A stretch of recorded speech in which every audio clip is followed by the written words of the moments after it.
Hello friends, आप सभी का रुद्र एकेडमी यूट्यूब चैनल पर हार्दिक स्वागत है।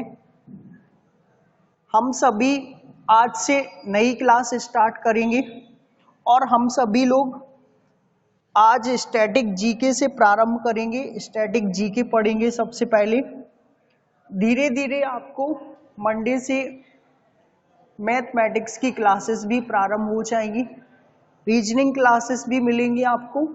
आज हम सभी स्टैटिक जीके के बारे में कुछ महत्वपूर्ण क्वेश्चन डिस्कस करेंगे जो सभी परीक्षाओं में आने की उम्मीद है। मध्य प्रदेश से रिलेटेड कोई भी एग्जाम दें आप, चाहे Madhya Pradesh police, MP SI, Vyapam से रिलेटेड जितने भी एग्जाम होंगे उन सभी एग्जामों में ये क्वेश्चन आने की प्रबल संभावना है और कई बार ये क्वेश्चंस पूछे भी गए हैं। अगर हम लोग एसएससी बैंकिंग की भी बात करें तो वनडे एग्जामों में उनमें भी क्वेश्चन पूछे गए हैं। देखिए डायरेक्टली सबसे पहला क्वेश्चन की हम बात करेंगे। डायरेक्टली सबसे पहला क्वेश्चन लिया गया है, संविधान में धर्मनिरपेक्ष और समाजवाद शब्द, धर्मनिरपेक्ष और समाजवाद शब्द कब जोड़े गए, मीन्स किस वर्ष जोड़े गए। तो क्वेश्चन पूछा गया है बहुत बार, पॉलिटी से ये क्वेश्चन बार बार पूछ लिया जाता है। संविधान में धर्मनिरपेक्ष और समाजवाद शब्द कब जोड़े गए। सबसे पहले तो ध्यान रखिए, संविधान की प्रस्तावना में ये शब्द स्टार्टिंग में नहीं जोड़े गए थे, प्रस्तावना में नहीं जोड़े गए। इन शब्दों को 42वें संविधान संशोधन में जोड़ा गया। कब जोड़ा गया? 42वां संविधान संशोधन। तो आप 42वां संविधान संशोधन ध्यान रखिएगा। ये इस टाइम पर कब हुआ, ये भी डेट पूछ ली जाती है। तो 42वां संविधान संशोधन में ये शब्द जोड़े गए थे जो कई ना कई बार पूछ लिए गए हैं। देखिएगा सबसे पहले अगर 42वें की बात करें तो कब हुआ ये, आप ऐसे ध्यान रखिए 4 और 2 6 होते हैं। 4 और 2 कितने होते हैं? 6। तो आप ऐसे ध्यान रखना है कि 1900 तो आपको लगाना ही है और 1976 लगभग डेट कितनी होगी इसकी? 1976। एक सेम टू सेम और है 44वां, तो वो 78 में हुआ था। 44वां संविधान संशोधन अगर कोई पूछे आपसे तो वो 78 में, और 42वां संविधान संशोधन 1976 में। तो राइट आंसर होगा सी ऑप्शन के साथ, करेक्ट आंसर 1976 के साथ जाएगा। तो आप ध्यान रखें, संविधान में धर्मनिरपेक्ष और समाजवाद शब्द 1976 में जोड़े गए। कब जोड़े गए? 1976 राइट आंसर होगा। अब अगर ऑप्शन से मिलेगा आपको 42वां संविधान संशोधन तो ये भी करेक्ट होगा और 1976 भी करेक्ट होगा। सेकंड क्वेश्चन की अगर हम लोग बात करें, देखिए आज हम लोग ज्यादा से ज्यादा क्वेश्चन डिस्कस करेंगे। आप लोगों को 100+ क्वेश्चन की प्रैक्टिस श्रृंखला करवाई जाएगी, बस थोड़ी सा वेट कीजिएगा। कल परसों से आपको बहुत सारे क्वेश्चन प्रैक्टिस करवाए जाएंगे। एक क्वेश्चन ही मिस्टेक्स हो गया था, देखिए, तो इसमें राज्यसभा के सदस्यों का कार्यकाल पूछा गया है। राज्यसभा के सदस्यों का कार्यकाल, हम सबसे पहले राज्यसभा को ही समझ लेते हैं।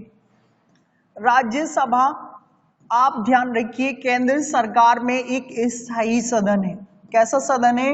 स्थायी सदन। राज्यसभा को क्या कहा जाता है? स्थायी सदन। इसी को कहा जाता है उच्च सदन के नाम से भी जानते हैं। किसके नाम से? उच्च सदन के नाम से भी। एक कभी भी भंग नहीं होता, ये पॉइंट भी पूछ लिया जाता है। ये क्या नहीं होता? भंग नहीं होता, कभी भी नहीं होता। तो भंग नहीं होता है कौन सा? राज्यसभा। आप ये पॉइंट ध्यान रखें राज्यसभा से। और संसद जो बनती है, संसद अगर शब्द जोड़ा जाए तो राज्यसभा, लोकसभा और राष्ट्रपति को मिला करके कभी कभी संसद से भी पॉइंट पूछा गया है कि संसद किन किन को मिला करके बनती है।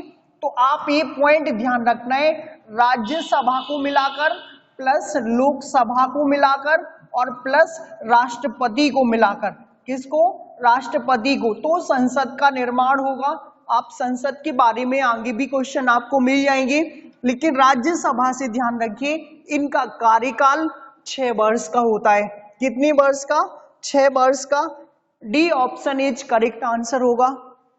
सबसे पहले तो ध्यान रखिए भंग नहीं होता, उच्च सदन है और उच्च सदन के साथ स्थायी सदन के नाम से भी जाना जाता है। कभी भी ये भंग नहीं होगा, लोकसभा बल्कि भंग हो जाता है। हर 5 साल उसका ड्यूरेशन है, लेकिन राज्यसभा का जो ड्यूरेशन है वो 6 वर्ष है। वो कितने वर्ष है? 6 वर्ष। तो करेक्ट आंसर होगा डी ऑप्शन।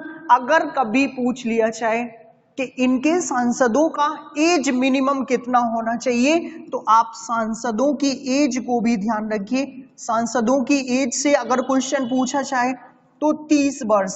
कितना वर्ष? 30 वर्ष। सांसदों की जो एज है राज्यसभा की मिनिमम 30 वर्ष होना चाहिए। कितनी होनी चाहिए? मिनिमम 30 वर्ष। और लोकसभा के सदस्यों का जो एज है वो मिनिमम 25 होना चाहिए। कितना होना चाहिए? मिनिमम 25। और अगर कभी राष्ट्रपति का पूछ ले तो मिनिमम 35 मीन्स 35 वर्ष। तो आपको समझ में आया होगा, ए पॉइंट हमारा डी वाला ऑप्शन बिल्कुल करेक्ट होगा। सेकंड क्वेश्चन है जो, देखिए सेकंड क्वेश्चन कौन सा है? किस संशोधन को भारत का लघु संविधान कहा जाता है? वनडे एग्जामों में बार बार पूछा जाने वाला प्रश्न। वनडे एग्जामों में ध्यान रखिएगा, बहुत बार पूछा जाने वाला प्रश्न है ये। लघु संविधान के नाम से किसे जानते हैं? ऑप्शन आपके पास है 7वां संशोधन, 42वां संशोधन, 73वां संशोधन, 44वां संशोधन। तो हमारा जो राइट आंसर होगा वो बी ऑप्शन के साथ ही जाएगा। 42वें संविधान संशोधन को हम मिनी कॉन्स्टिट्यूशन या लघु संविधान के नाम से जानते हैं। तो ये पॉइंट ध्यान रखिए, बी ऑप्शन हमारा करेक्ट आंसर होगा। और ये कब हुआ? तो ये अभी अभी हमने पिछले क्वेश्चन में डिस्कस किया, 1976 में हुआ था। कब हुआ था? 1976। तो बी इज करेक्ट आंसर होगा हमारा, B option is correct answer. Second question है हमारा, देखिए निम्न में से क्वेश्चन पूछा जाएगा आपसे, एक मिनट। सेकंड जो क्वेश्चन है, निम्न में से किस वर्ष सिक्किम को राज्य का दर्जा प्रदान किया गया? कौन से राज्य को? सिक्किम को। सबसे पहले सिक्किम से आप लोग जानिएगा, सिक्किम कई बार पॉइंट पूछे गए हैं सिक्किम से भी। तो सिक्किम से हम लोग जानेंगे सबसे पहले तो सिक्किम भारत का कौन सा राज्य है? बहुत छोटा है। किसकी दृष्टि से? जनसंख्या की दृष्टि से। किसकी दृष्टि से? जनसंख्या अगर सबसे कम है तो सिक्किम में। जनसंख्या भारत में सबसे कम कहां पर है? तो सिक्किम में। कहां पर है? सिक्किम में। और सिक्किम ही है, सिक्किम में ही है जम्मू ग्लेशियर। कौन सा ग्लेशियर है? जम्मू ग्लेशियर। कौन सा ग्लेशियर मौजूद? बहुत बार पूछा गया है, जम्मू ग्लेशियर। और जिस ग्लेशियर से उद्गम होता है कौन सी नदी का? तीस्ता नदी का। कौन सी नदी उद्गम होगी यहां से? तीस्ता।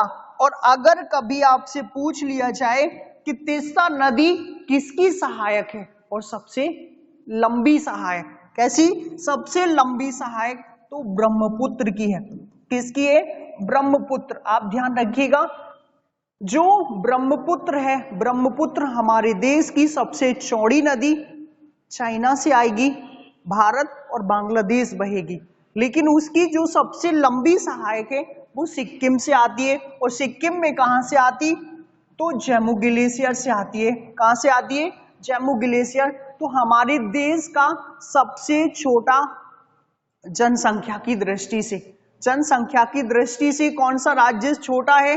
तो सिक्किम ही है। और अगर क्षेत्रफल वाइज बात करें तो दूसरे नंबर का छोटा है, एक क्षेत्रफल में दूसरे नंबर का छोटा। तो आप क्षेत्रफल वाइज भी ध्यान रखिए। और क्षेत्रफल में सबसे छोटा गोवा, और दूसरे नंबर का सिक्किम, और तीसरे नंबर का त्रिपुरा। तीसरे नंबर का भी कौन सा होगा? त्रिपुरा। तो सेकंड रैंक है सिक्किम का। और बना कब है? तो 1975। B option is correct answer होगा। कौन सा option? B is correct answer होगा। तो आप 1975 से ध्यान रखिए, सिक्किम राज्य का गठन हुआ सिर्फ और सिर्फ ब्रह्मपुत्र नदी का पानी सिक्किम में ही नहीं जाता, बाकी 7 सिस्टर जलमग्न हो जाते हैं। 7 सिस्टर का भाई है तो सिक्किम राज्य। कौन सा है? सिक्किम राज्य। तो आप सभी जानेंगे सिक्किम के बारे में। हम सेकंड क्वेश्चन लेंगे। देखिए सेकंड जो क्वेश्चन है, मोहिनी अट्टम। एक क्वेश्चन आपको मध्य प्रदेश पुलिस में नृत्यों से पूछा जा रहा है और बहुत बार नृत्य पूछे जा रहे हैं, पर्वतों से भी क्वेश्चन बन रहे हैं। आपको स्टैटिक जीके में मध्य प्रदेश पुलिस, मध्य प्रदेश जेल पैरी, मध्य प्रदेश पटवारी, एमपी टेट, महिला पर्यवेक्षक, कोई भी एग्जाम आप दें एमपी से रिलेटेड, ये आपको इस श्रृंखला बहुत ही उपयोगी है और बनने वाले इसी श्रृंखला से क्वेश्चन जो डायरेक्ट पूछे जाएंगे। तो आज हम लोग नृत्य से बात करें और नृत्य मध्य प्रदेश पुलिस ने भरपूर पूछा है। हमने आपको ऑफलाइन क्लासेस में भरपूर नृत्य पढ़ाए हैं। पूरे देश के राज्यों के एक राज्य में जितने भी नृत्य थे वो सारे आपको कंप्लीट करवाए गए थे। तो आप सभी से बन पाएंगे। मोहिनी अट्टम लोक नृत्य किस राज्य से संबंधित है? राइट आंसर हम लोग लगाएंगे केरल राज्य से। कौन से राज्य से है? केरल। तो मोहिनी अट्टम का जो राइट आंसर होगा वो केरल। अगर हम तमिलनाडु की बात करें तो तमिलनाडु में भारतनाट्यम। तमिलनाडु में कौन सा नृत्य है? भारतनाट्यम। तो आप तमिलनाडु को ध्यान रखिएगा भारतनाट्यम से। अगर हम लोग राजस्थान की बात करें तो राजस्थान घूमर से ध्यान रखिए। अगर असम की बात करें हम लोग तो असम को बिहू से ध्यान रखिएगा। किससे? बिहू। असम का बिहू है, राजस्थान का घूमर है और तमिलनाडु का भारतनाट्यम। और मोहिनी अट्टम तो आप समझ चुके हैं केरल का है। किसका है?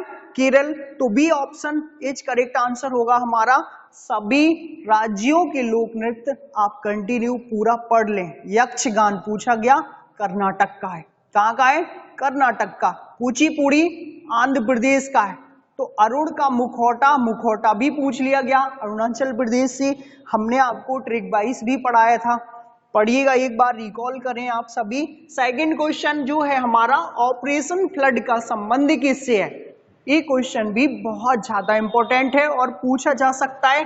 ऑपरेशन फ्लड, सबसे पहले तो इसका संबंध ही जान लेते हैं। राइट आंसर होगा दुग्ध उत्पादन। किससे होगा? B option is correct answer होगा। ऑपरेशन फ्लड जब कभी भी आपसे पूछा जाए कि इसके जनक कौन है तो आप बताइएगा वर्गीस कुरियन।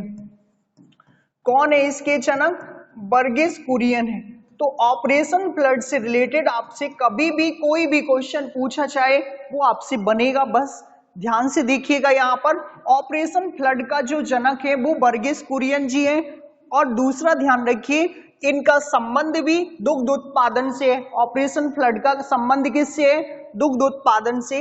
अगर प्रथम चरण की बात करें हम लोग तो प्रथम चरण 1970 से 78 में प्रारंभ हुआ। कब से कब तक प्रारंभ हुआ? 1970 से 78 तक। दूसरा और तीसरा चरण भी चलाया गया। तो ऑपरेशन फ्लड के तहत कुल 3 चरण चलाए गए थे। कितने चरण चलाए गए? कुल 3 चरण। पहला 70 से 78, दूसरा चरण जो चलाया गया 78 से 85 तक चला था। 78 से कब तक चला? 85 तक। और जो तीसरा चरण चलाया गया वो 85 से 95 तक चलाया गया था। तो ये 3 चरणों को आपको ध्यान रखना है, बार बार पूछा जाता है ऑपरेशन फ्लड कितने चरणों में चलाया गया। तो 3 चरणों में। जन्मदाता कौन है? वर्गीस कुरियन है। संबंध किससे है? दुग्ध उत्पादन से है। किससे है? दुग्ध उत्पादन से। तो आपको ये सारे पॉइंट कवर करने हैं। और ऑपरेशन फ्लड को हम लोग स्टार्टिंग कभी कोई पूछ ले कि कब से प्रारंभ हुआ तो भैया 1970 से प्रारंभ हुआ। कब से प्रारंभ हुआ था? 1970 से। और दुग्ध उत्पादन को बढ़ाने के लिए चालू किया गया था। सेकंड जो क्वेश्चन है देखिएगा, भारत में सबसे अधिक बंदरगाह किस राज्य में है? सबसे पहले तो हम बंदरगाहों पर बात करेंगे, फिर राज्य में चलेंगे। देखिए, अगर बंदरगाह से क्वेश्चन पूछा जाएगा तो आपसे बनेगा। बस देखिएगा, यहाँ पर हमारे देश में 13 बड़ी बंदरगाह है। हमारे देश में कितनी बड़ी बंदरगाह है? 13 बड़ी बंदरगाह। अगर कोई पूछे छोटे बंदरगाह तो भैया छोटे हमारे देश में लगभग 200 है। लगभग कितने? 200। तो कभी कभी ये पूछ लिया जाता है कि देश में बड़े बंदरगाह कितने और देश में छोटे बंदरगाह कितने। तो बड़े बंदरगाह 13। बड़े बंदरगाह कितने? 13 हैं, जो तमिलनाडु राज्य में सर्वाधिक है। कौन से राज्य में है? तमिलनाडु। हमारे देश में सबसे ज्यादा बंदरगाह तमिलनाडु में हैं। और कितने बंदरगाह हैं तमिलनाडु में? तो 3 बंदरगाह हैं। अब 3 बंदरगाहों में से नाम पूछ लिया चाहे आपसे कभी, तो आप ध्यान रखिए तूतीकोरिन। कौन कौन से हैं? तूतीकोरिन है यहाँ पर, चेन्नई भी यहीं पर है। कौन सा बंदरगाह है? चेन्नई। और यहीं पर है एन्नौर। कौन सा बंदरगाह है? एन्नौर। ये 3 बंदरगाह अकेले राज्य तमिलनाडु में है। तो हमारा जो राइट आंसर होगा वो ए ऑप्शन के साथ ही जाएगा। किसके साथ जाएगा? ए ऑप्शन के साथ, क्योंकि तमिलनाडु राज्य में देश के सबसे बड़े बड़े बंदरगाह और देश में सर्वाधिक बंदरगाह स्थित हैं। कितने स्थित हैं? 3 स्थित हैं। अगर छोटे बंदरगाहों की बात कर लें कभी, तो छोटे बंदरगाहों में सबसे ज्यादा महाराष्ट्र में 53-54 अकेले महाराष्ट्र राज्य में स्थित हैं। कहां पर स्थित है? महाराष्ट्र राज्य में छोटे बंदरगाह, बड़े बंदरगाह तमिलनाडु राज्य में स्थित है। कभी कभी आपसे पूछा जाए तो 13 बड़े बंदरगाह कौन कौन से हैं? तो ये देखिए भारत का पूर्वी तट, भारत का ये पूर्वी तट। चलिए मैप भी बना लेते हैं, छोटा सा मैप बनेगा, आपको समझ में भरपूर आएगा। देखिए यहां पर मैप बनाते हैं एक छोटा सा। कभी कभी आपसे पूछा जाएगा बंदरगाह, तो आपको 13 के 13 आने चाहिए। क्या आने चाहिए? 13 के 13। तो बंदरगाहों को तो अच्छे से ध्यान रखिएगा।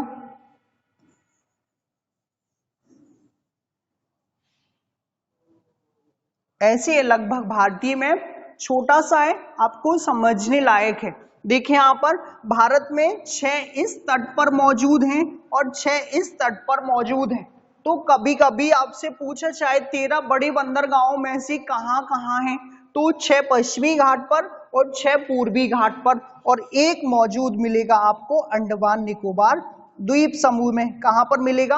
अंडमान निकोबार द्वीप समूह, जिसको हम पोर्ट ब्लेयर के नाम से जानते हैं। और वास्तविक राजधानी भी पोर्ट ब्लेयर किसकी है? अंडमान निकोबार की है। और उसी के नाम पर रख दिया गया 13वें बड़े बंदरगाह का नाम। तो यहाँ पर देखिएगा सबसे जो पहला है यहाँ पर कांडला मिल जाएगा गुजरात में, फिर मुंबई मिलेगा महाराष्ट्र में, फिर नेहावा सेवा मिल जाएगा आपको महाराष्ट्र में ही, फिर इसके बाद मुर्मगांव मिल जाएगा गोवा में। मुर्मगांव कहां पर है? गोवा। और फिर न्यू मंगलौर कर्नाटक, और कोचीन मिल जाएगा केरल में। कोचीन कहां से मिलेगा? केरल में। तो 6 पश्चिमी तट पर स्थित हैं। फिर से सुनिएगा, गुजरात में कांडला बंदरगाह, मुंबई महाराष्ट्र में, नेहावा सेवा भी महाराष्ट्र में, और इसके बाद मुर्मगांव। कौन सा? मुर्मगांव गोवा में, नीचे अच्छा न्यू मंगलौर कर्नाटक में, और लास्ट में कोचीन बंदरगाह मिलेगा केरल में। कहां पर मिलेगा? केरल में। तो ये कुछ पॉइंट आपसे पूछ लिए जाते हैं। अगर हम पूर्वी तट की बात करें तो पूर्वी तट पर मिल जाएगा कोलकाता सबसे पहले पश्चिम बंगाल में, और फिर आपको उड़ीसा में पारादीप, और नीचे जस्ट आ जाएंगे यहाँ पर आंध्र प्रदेश में विशाखापट्टनम, और 3 तो तमिलनाडु में मौजूद है। कहाँ मौजूद है? तमिलनाडु में, जो आपके सामने तूतीकोरिन, चेन्नई और एन्नौर, ये 3 के तीनों पूर्वी तट पर मौजूद हैं। तो आप ये ध्यान रखिए 6 और 6 इस तट पर मौजूद, और एक पोर्ट ब्लेयर। हमारे देश में 13 बड़े बंदरगाह हैं। कितने बड़े बंदरगाह हैं? 13। लेकिन इस क्वेश्चन का जो राइट आंसर जाएगा वो तमिलनाडु राज्य के साथ जाएगा। तमिलनाडु इज करेक्ट आंसर होगा। हमें उम्मीद है आपने 13 बड़े बंदरगाहों के नाम सीखे होंगे। सेकंड क्वेश्चन जो है हमारा, हल्दी घाटी का युद्ध। किसका युद्ध? हल्दी घाटी का युद्ध कब लड़ा गया? अब देखिए हिस्ट्री से भी आपको क्वेश्चन मिलेंगे। आपको ओवरऑल टोटल प्रैक्टिस करवाई जाएगी। स्टैटिक जीके में आपको सब कुछ कवर हो जाएगा। आपको प्रतिदिन बस पढ़ना है। हल्दी घाटी का युद्ध आप ध्यान रखिए अकबर के समय हुआ। अकबर ही जीते। महाराणा प्रताप से लड़ने के लिए आसफ खां मानसिंह को भेजे। और कब हुआ क्वेश्चन पूछा गया है, तो 1576 में हुआ था। कब हुआ? 1576। राइट आंसर ए ऑप्शन ही होगा। और अकबर ने हल्दी घाटी का युद्ध भी जीत लिया। तो आप ये ध्यान रखें कि 1576 में लड़ा गया। कभी कभी अकबर से ही पूछा जाए। पानीपत का दूसरा युद्ध बहुत बार पूछा गया। पानीपत का दूसरा युद्ध 1556 में, वो भी अकबर ही जीते थे। कौन जीते थे? अकबर ही जीते थे। बैरम खां हेमू के साथ लड़े और बैरम खां जीते, जो अकबर के संरक्षक माने जाते थे। तो 1556 से आप ध्यान रखिए पानीपत का सेकंड युद्ध, पानीपत का दूसरा युद्ध, ये भी कभी कभी पूछ लिया गया है, और हल्दी घाटी का पूछ लिया गया है। तो 1556 और हल्दी घाटी 1576। सेकंड क्वेश्चन पर हम आगे बढ़ जाएंगे। नीलगिरी पर्वत किस राज्य में स्थित है? कौन सा पर्वत? नीलगिरी पर्वत किस राज्य में स्थित है? पूछ लिया जाता है, बहुत बार पूछा गया क्वेश्चन है, भूगोल से रिलेटेड है। नीलगिरी की अगर हम बात करें सभी, तो नीलगिरी पर्वत को यहां समझिएगा 3 राज्यों में मौजूद है। कितने राज्यों में? 3 राज्यों में। सबसे पहले तो अगर हम लोग बात करें तो कर्नाटक, कौन से राज्य में? कर्नाटक। फिर दूसरे नंबर पर केरल में भी है, और तमिलनाडु में भी फैला हुआ है। कहाँ फैला हुआ है? तमिलनाडु। अगर कोई पूछे सबसे अधिक इन राज्यों में भी कहाँ है, तो तमिलनाडु राइट आंसर होगा। सबसे ज्यादा इसका जो विस्तार है वो तमिलनाडु राज्य में ही है, और ऑप्शन भी तमिलनाडु है। D option is correct answer होगा। नीलगिरी पर्वत किस राज्य में मौजूद है? आप ध्यान रखें, तमिलनाडु राज्य। कौन सा राज्य? तमिलनाडु राज्य। अब देखिए यहीं पर नीलगिरी का सर्वोच्च शिखर पूछा गया है, तो सर्वोच्च शिखर दोंडा बेटा है। कौन सा है? दोंडा बेटा। कई बार पूछा गया है, और कितना मीटर ऊंचा है? 2637 मीटर ऊंचा है। कितना मीटर ऊंचा? 2637 मीटर ऊंचा है। और नीलगिरी में ही दक्षिण भारत में सबसे अधिक चाय की खेती होती है। किसकी खेती होती है यहाँ पर? चाय की खेती सबसे अधिक, और पूरे देश में सबसे अधिक चाय की खेती असम में होती है। लेकिन दक्षिण भारत की बात करें, अगर हम नीचे की बात करें, तो नीलगिरी पर्वत श्रृंखला में ही होती है। नीलगिरी में ही मुडप्पन, नीलगिरी में ही क्या स्थित है? मुडप्पन, जो एशिया प्रसिद्ध विंड एनर्जी प्लांट है। एशिया प्रसिद्ध विंड एनर्जी प्लांट नीलगिरी में ही मौजूद है। साल सागौन के वृक्षों की अधिकता भी नीलगिरी में ही मौजूद है। आप ध्यान रखिए नीलगिरी में। और पर्यटन स्थल ऊटी भी स्थित है। क्या स्थित है? पर्यटन स्थल ऊटी। अगर आपसे पूछ लिया जाए ऊटी पर्यटन स्थल कहाँ मौजूद है, तो वो भी नीलगिरी में ही मौजूद है। नीलगिरी को आप अच्छे से ध्यान रखिएगा, बहुत बार ये भी पूछा गया है। तो तमिलनाडु राज्य इज करेक्ट आंसर होगा। आप सभी को आज इतने ही क्वेश्चन थे। आगे आपको भरपूर क्वेश्चन मिलने वाले, और भरपूर प्रैक्टिस करवाएंगे। बशर्ते बने रहें, वीडियो को अंत तक देखते रहें। जिन जिन को समझ में आया है लाइक जरूर करें। Thank you friends. और हम सभी आपसे फिर से मिलने वाले हैं जल्दी, कल जल्दी आपसे मिलेंगे, और बहुत सारे क्वेश्चन लाएंगे जो आपके पेपरों में डायरेक्ट आएंगे। Thank you. हम लोग कल डिस्कस करेंगे आगे अगला सेशन।